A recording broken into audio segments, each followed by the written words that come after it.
welcome to Garage Theology for our last talk in the series on the Psalms before Lent starts and we get cracking looking at some passion narratives. In the garage I'm currently working on building a bed, as I said at the end of last week, or the last video. So I've got the main chunks of the bed out. I've got some verticals and it's all sort of the big chunks are trimmed to the right size, and I'm just going to start today hopefully marking up ready to route in some joints so that the whole structure has a bit more stiffness than it might otherwise do. I was using the table saw yesterday, getting it all sorted. So what I'm going to do is I'm going to, on these fairly chunky verticals, put in joints all the way down the length, and I'll route those in. So I'm going to clamp them all together so that I can just do them all the same and get it done. And this week we're going to be looking at Psalm 139, which is I guess a fairly famous psalm, looking at some fairly cool things. And all the way through the Psalms we've been thinking about that they work as language for different situations. Psalm 51 for when we felt like we messed up. Psalm 23 for when we needed God to guide us. Psalm 22 when we felt God had abandoned us. Different psalms giving us different, make sure the ends are all the same or else that ain't gonna work. Let's use this.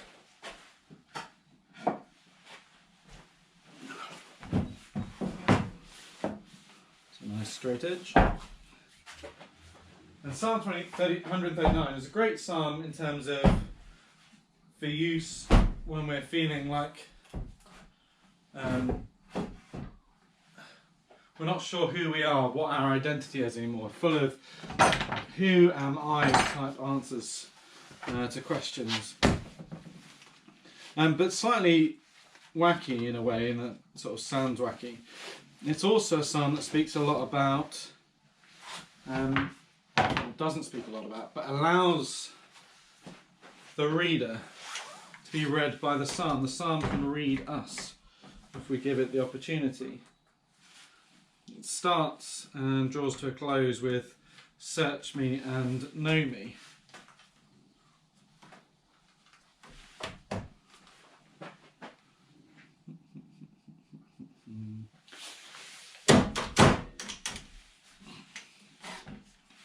And we have this image of the psalmist saying to God, I want you to examine me. I want you to judge me. And we read the psalm will help us to get an understanding of who we are before God. As we read about our identity in God, it also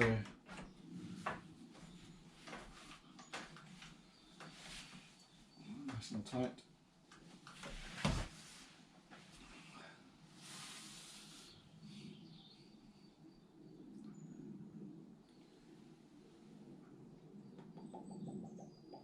It's not quite right.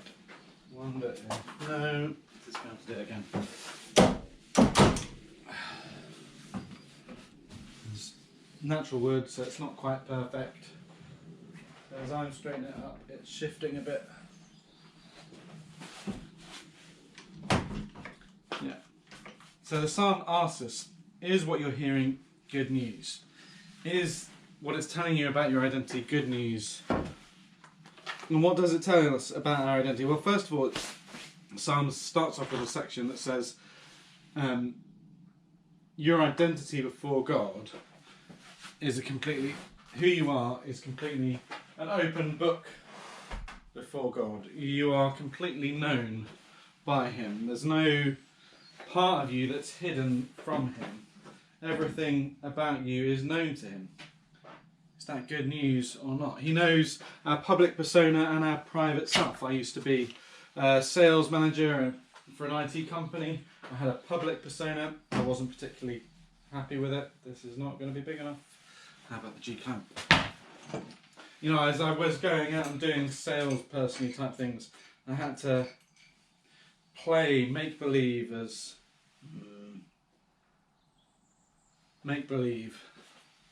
as the sales manager, take on that persona. And God knows all about those sorts of personas. He knows all about our private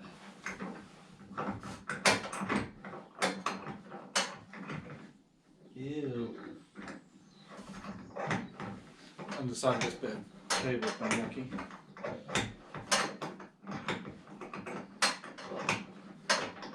He knows who we are in private, he knows who we are in public, he knows all about those aspects of us. What's the next one? He knows our habits, our lifestyles, he knows all those, you know, funny, quirky things about us. He knows that I like certain spoons with certain bowls, these weird sort of habitual things that we do. He knows them full well. He knows our thoughts and our words, those things that, you know, the thing we didn't say to the person the other day. He knows what we were thinking when we didn't say it. We're sat in his hands. The psalm gives us this image like a person or a chick cupped in the hands of God, completely safe. And this psalm gives us this understanding of ourselves as known by God more than we know ourselves. That moment when you realise you've done all of the bits you've done so far. And that's why we check and check and check. Do it wrong and wrong and wrong. And eventually, hopefully, the last time is the time we've done it right. So yeah, we have this image that God knows us more than we know ourselves, better than we know ourselves. So this cube of wood, you can see it down this way, it's 6.5 by 7 by 7.5, so it's not quite square, and I need to make sure all the bits of wood are lined up with the long side. That's the long side. Yeah, I was right. Why did I think I was wrong? Dog. Anyway. So God knows us better than we know ourselves, and more than that, we're not who we think we are, we're who God knows us to be. We're who God knows us to be. That's quite a... You know, who am I? Well, I think I'm this person, but I know in reality I'm that person that God knows me to be, even if I don't really know what that is.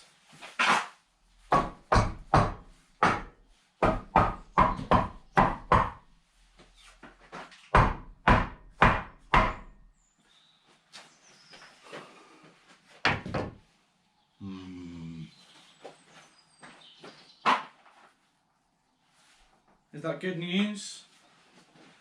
That God knows us better than we know ourselves? That we are not who we think we are, but who God thinks we are? And the second thing, so God knows all about me, and God is always with me. God's personal presence is always completely with us. There is nowhere we can run from him. There is nowhere in the spiritual realm that is free from him. There is nowhere in the heavenly realms that is free from him. He's always there. Nowhere we can hide from him. Even if we try to hide ourselves in the depths of the darkest and deepest darkness, the darkness would be as light to him. There's simply no hiding or escaping from his presence. And the final sort of section of the psalm says, I belong to him, that God made me completely, that for him, like life is his gift to give. Life is his gift to take away. That the works of his hands are wonderful. That he marks out my days. It's up to him. That his thoughts direct my paths.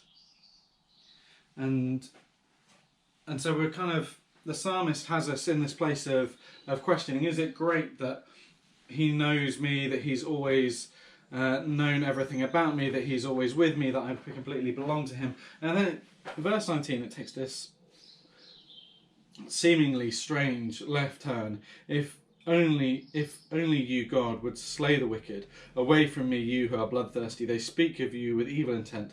Your adversaries misuse your name. Do I not hate those who hate you, Lord, and abhor those who are rebelling against you? I have nothing but hatred for them. I count them my enemies. And we have this idea that God creates us to be like him. But here the psalmist is saying that like him is there hatred? And so I went in two directions in looking at the Bible, trying to get my head around what might be. And one of the places I went was Luke 14, where Jesus is speaking to those people who are following him, and he says, if those who follow me, if they don't hate mother and father, sister and brother, even their children, even their very selves, they're not worthy of me.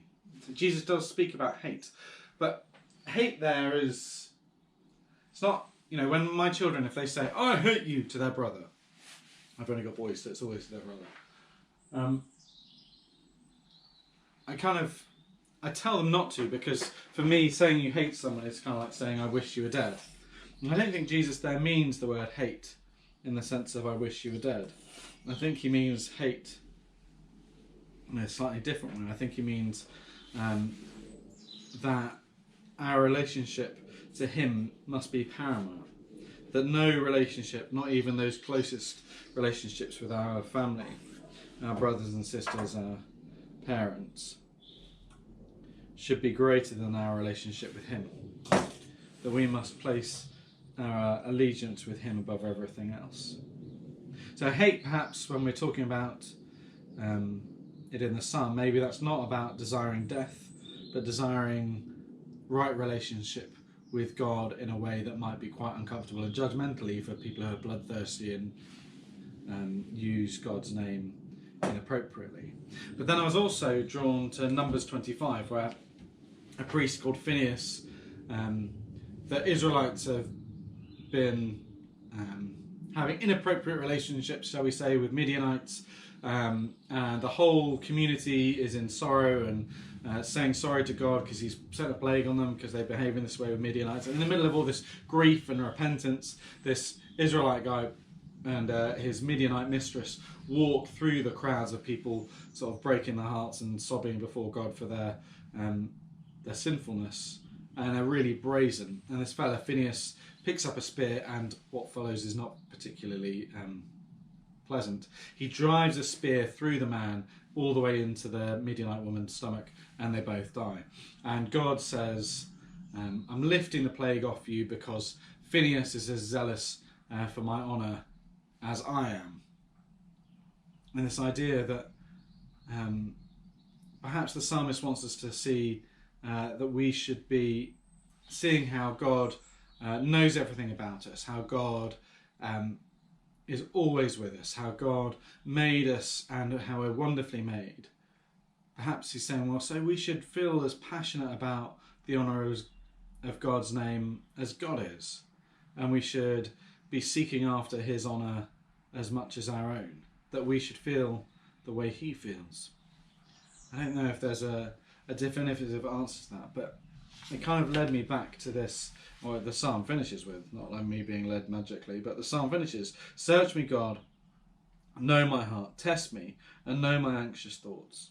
See if there is any offensive way in me, and lead me in the way everlasting. You know, the psalm kind of invites us to say, is this good news? The fact that we can never escape from God, is that good news? Or is it scary? Is there like a big brother thing going on? Is it good news that there's no hiding what we're doing, no hiding our thoughts, our actions, our deeds, our desires from God, or is that a blessing? And I think for me that where I was led to is, in Jesus we're offered this community, this relationship with God. He offers himself to us. He dies on the cross for us, even knowing, those deepest, darkest worries that we might have, the worries about our own inadequacy, of our own failures, of our own sinfulness, all the things we wish we hadn't done, all the things we know we shouldn't have thought. He knew and knows all of those things, and yet was still willing to come and die for us. And for me, that's the takeaway, that not only does this psalm tell me that God's always with me, scary but good, but that knowing me even as he does, he still decided to die for me. For me, that's encouraging. Anyway, we're moving on to look at those last sort of days of Christ in the book of Mark through Lent and the run up to Easter. So see you next time.